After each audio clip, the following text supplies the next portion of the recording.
श्रोता प्रेमियों, मैं राम सागर शास्त्री आप लोगों के समक्ष एक प्रसंग रखने जा रहा हूं, हिरण्याक्ष वध। देखिए, हिरण्याक्ष और हिरण्याकश्यप दोनों भगवान विष्णु के द्वारपाल जय और विजय थे, जिन्हें ब्रह्मा जी के मानसिक पुत्र सनक, सनंदन, सनातन और सनत कुमार ने श्राप दे दिया और दोनों को निश्चर कुल में जन्म लेना पड़ा। आइए अब हम आप लोगों को प्रसंग की तरफ ले चलें कि थे द्वारपाल जय और विजय वैकुंठ नाथ के द्वारे पर, बेसारी टहल बजाते थे केवल विष्णु के इशारे पर। आज भगवान विष्णु ने जय विजय से कहा, मैं आराम करना चाहता हूं, यदि कोई हमारे दर्शनार्थ दरवाजे पर आए तो उसको वहीं रोक लेना। भगवान तो आराम करने लगे और इधर द्वार पर सनकादिक ऋषि आ गए कि जानी समय सनकादिक आए, अतेज पुंज गुणशील सुहाए। उन्होंने अंदर जाने की चेष्टा की। जय विजय ने कहा, क्षमा करना मुनीश्वरों, आज आप अंदर नहीं जा सकते हैं। सनकादिक को क्रोध आ गया। उन्होंने कहा, पापियों, तुम्हें अपने पद का बहुत बड़ा अभिमान है। जिस द्वार का तुम्हें बल है वह तुम्हारा द्वार स्वयं ही छूट जाएगा। कि पापियों, जरा से पद का मद यह अपने आप टूट जाए, बल रखते हो जिस द्वारे का वह द्वारा स्वयं छूट जाए। श्राप दे दिया कि हो निशाचर जाए तुम कपटी पापी दो। जाओ, तुम दोनों बड़े कपटी और पापी हो, निशाचर हो जाओ। और एक जन्म के लिए नहीं, 3 जन्म तक भूमि पर रहो पिशाच समान। अब आगे करना नहीं ऋषियों का अपमान। तुम्हें 3 जन्म तक निश्चर योनि में जन्म लेना होगा। श्राप को सुनकर जय और विजय दुखी हो गए। सनकादिक के चरणों में गिर पड़े और बोले कि तिन का वचन अमोघ तुम्हारा, और कस हुई है उद्धार हमारा। हे मुनीश्वरों, आपका वचन अमोघ है, अब हमारा उद्धार कैसे होगा। सनकादिक बोले कि निश्चर जाई हो तुम दो, और वैभव विपुल तेज बल हो। तुम दोनों बड़े बलवान, तेजवान और वैभववान निशाचर बनोगे। संसार में तुम्हें कोई जीत नहीं पाएगा। तुम्हें मारने के लिए स्वयं भगवान को अवतार लेना पड़ेगा। इस समर मरण हरि हाथ तुम्हारा, हुई हो मुकुत न पुनि संसारा। भगवान के हाथों से तुम्हारी मृत्यु होगी और तुम दोनों श्राप से मुक्त हो जाओगे। देखिए, निशाचर का शाब्दिक अर्थ होता है, निशा माने रात और चर माने चलने वाला। रात में चलने वाला निशाचर होता है। और नाम निशाचर अर्थ बतावई, निशा समय दूनों बल पावई। निशाचर का बल रात्रि काल में दूना हो जाता है।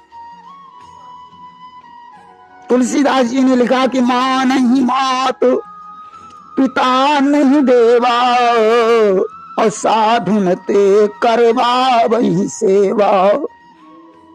जो माता पिता देवताओं को नहीं मानते हैं, संतों से सेवा करवाते हैं, और जिनके जे आचरज भवानी, और ते जानहु निश्चर सम प्राणी। जिनके ऐसे आचरण हैं, समझो वे लोग निशाचर के समान हैं। आज तो जय और विजय को निशाचर योनि में जाने का संयोग बनने लगा। इधर कश्यप ऋषि की 2 पत्नियां थीं, दिति और अदिति। ईश्वर सिद्धि मुनि कश्यप की दिति और अदिति 2 नारी थीं। दोनों सुयोग्य, दोनों सुंदर, दोनों स्वरूप सुकुमारी थीं। दोनों पत्नियां बड़ी सुंदर हैं। देखिए, दिति से राक्षस और अदिति से देवताओं का जन्म हुआ। कश्यप ऋषि की और भी 11 पत्नियां थीं। एक दिन की बात है, मासिक धर्म से निवृत्त होकर दिति ने पुत्र कामना से संध्या के समय रति की इच्छा प्रकट की। कश्यप ने बहुत कुछ समझाया, परंतु दिति नहीं मानी, तो कश्यप संसर्ग के लिए लाचार हो गए। उन्होंने कहा, देवी, तेरे इस पाप के कारण तेरे गर्भ से 2 निशाचर बालक उत्पन्न होंगे। दिति अप्रसन्न हो गई।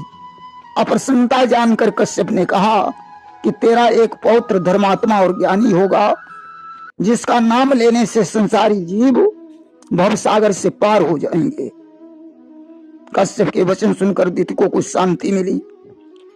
इसी अंतराल में जय विजय की आत्माओं ने दिति के गर्भ में प्रवेश किया।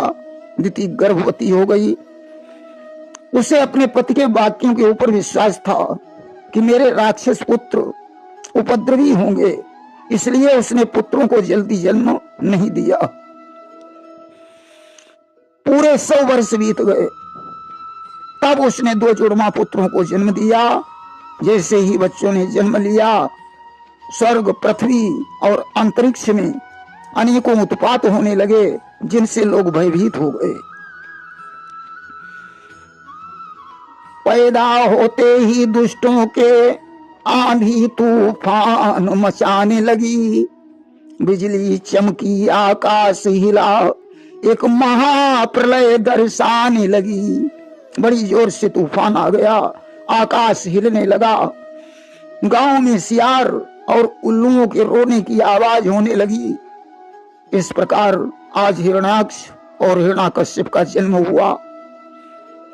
हिरण्याकश्यप बड़ा था, वह अपने छोटे भाई हिरण्याक्ष को बहुत चाहता था। सजनों, जब दोनों जवान हुए तो एक दिन की बात है, हिरण्याक्ष ने हाथ में गदा उठाई और स्वर्ग पर चढ़ाई कर दी। इसने इंद्र को जीतकर इंद्रासन छीन लिया। फिर यमपुर में जाकर धर्मराज को ललकारा। धर्मराज इसके अधीन हो गए।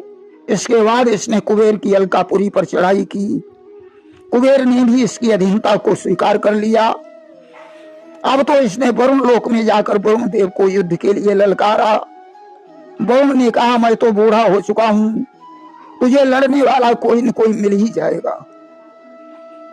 यहां तक लिखा है कि यम वरुण कुबेर सुरेश सूर्य दुर्दिन के मारे दीन हुए। साही उठ गई जमाने से, सब निश्चर के अधीन हुए। जब हिरण्याक्ष को कोई लड़ने वाला नहीं मिला तो गदा से समुद्र के जल को कूटने लगा। उसी समय नारायण नारायण करते हुए देवर्षि नारद जी आ गए। इसने नारद से कहा, बाबा, ये बीणा ईणा रख दो, मेरे साथ युद्ध करो। नारद बोले, अरे शक्ति सिंधु, मुझे शक्ति दिखाने की जरूरत नहीं है। भगवान पृथ्वी को लिए जा रहे हैं, जाओ उनसे युद्ध करो।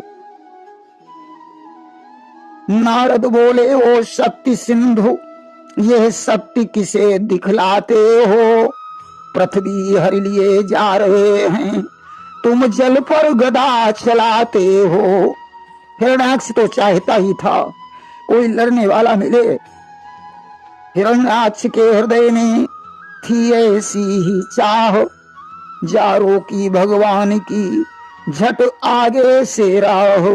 आज इसने जाकर भगवान की आगे से रास्ता रोक ली और बोला, अरे छलिया विष्णु, तू पृथ्वी को लेकर कहां हिरण के समान भागता जा रहा है, खड़ा क्यों नहीं होता? भगवान ने कहा, मुझे हिरण कहो चाहे खरगोश, हम खड़े नहीं होंगे। आज भगवान ने पृथ्वी को जल पर रख दिया और बोले कि सत्यम वयम भो वन गोचरा मृगा अयुष्मदुधान मृगये ग्राम सिंहान। सचमुच हम जंगली जीव हैं, लेकिन तुम्हारे जैसे ग्राम सिंहों को ढूंढते फिरते हैं। हम तुम्हारे जैसे जीवों की बात का बुरा भी नहीं मानते। इतना कहकर भगवान मुस्कुराने लगे। हिरण्याक्ष क्रोध से लाल हो गया। इसने भगवान के ऊपर अपनी गदा चला दी, किंतु भगवान ने उस गदा को बचा लिया और अपनी गदा का ध्यान किया। आज कौमुदी नामक गदा भगवान के हाथों में आ गई। अब तो गदा युद्ध होने लगा। देवता विमानों पर बैठे हुए आकाश मार्ग से युद्ध देख रहे थे। लड़ते लड़ते शाम होने को आ गई। देवता विचार करते हैं कि रात हो जाएगी तो हिरण्याक्ष को भगवान कैसे मार पाएंगे, क्योंकि रात में निशाचरों का बल बढ़ जाता है। अभिजीत मुहूर्त भी निकला जा रहा है। भगवान ने सोचा देवता चिंतित हो रहे हैं। आज उन्होंने झपट कर गदा हिरण्याक्ष के ठोड़ी पर चलाई। इसने गदा को गदा पर ले लिया। आज भगवान के हाथों से गदा छूट गई। अब तो देवताओं में हाहाकार मच गया। हिरण्याक्ष ने कहा, विष्णु तुम अपनी गदा उठा लो। भगवान ने गदा उठाई। अब तो इसने माया के द्वारा अंधकार कर दिया। भगवान ने चक्र सुदर्शन का ध्यान किया। चक्र उंगली पर आया, प्रकाश हो गया। फिर इसने गदा का प्रहार किया। भगवान ने बाएं हाथ से इसकी गदा छीन ली। तब तो इसने भगवान पर त्रिशूल का प्रहार कर दिया। भगवान ने चक्र के द्वारा त्रिशूल काट दिया और खींचकर एक तमाचा मारा। हिरण्याक्ष का प्राणांत हो गया। देखिए, तमाचा का अर्थ होता है तम यानी अंधकार, अच यानी प्रकाश। जो अंधकार से प्रकाश को दिखा दे उसे तमाचा कहते हैं। आज देवताओं ने फूलों की वर्षा की और पुनः उस पृथ्वी को लाकर भगवान ने जल पर प्रतिष्ठित कर दिया। आज ब्रह्मा भगवान की स्तुति करने लगे कि नमो नमस्ते खिल यज्ञ तंतवे स्थितो गृहीता मल सत्व मूर्तये। हे प्रभु, आपको बारंबार प्रणाम है। आप संपूर्ण यज्ञों का विस्तार करने वाले हैं तथा संसार की स्थिति के लिए शुद्ध सत्वमय मंगल विग्रह प्रकट करते हैं। यह बड़े आनंद की बात है कि संसार को कष्ट देने वाला ये दुष्ट दैत्य मारा गया। अब आपके चरणों की भक्ति के प्रभाव से हमें भी सुख शांति प्राप्त हो गई। देखिए, हिरण्याक्ष की पत्नी का नाम रुद्धाभानु था। शकुनी आदि इसके पुत्र थे और हिरण्याक्ष की पत्नी का नाम रुद्धाभानु था।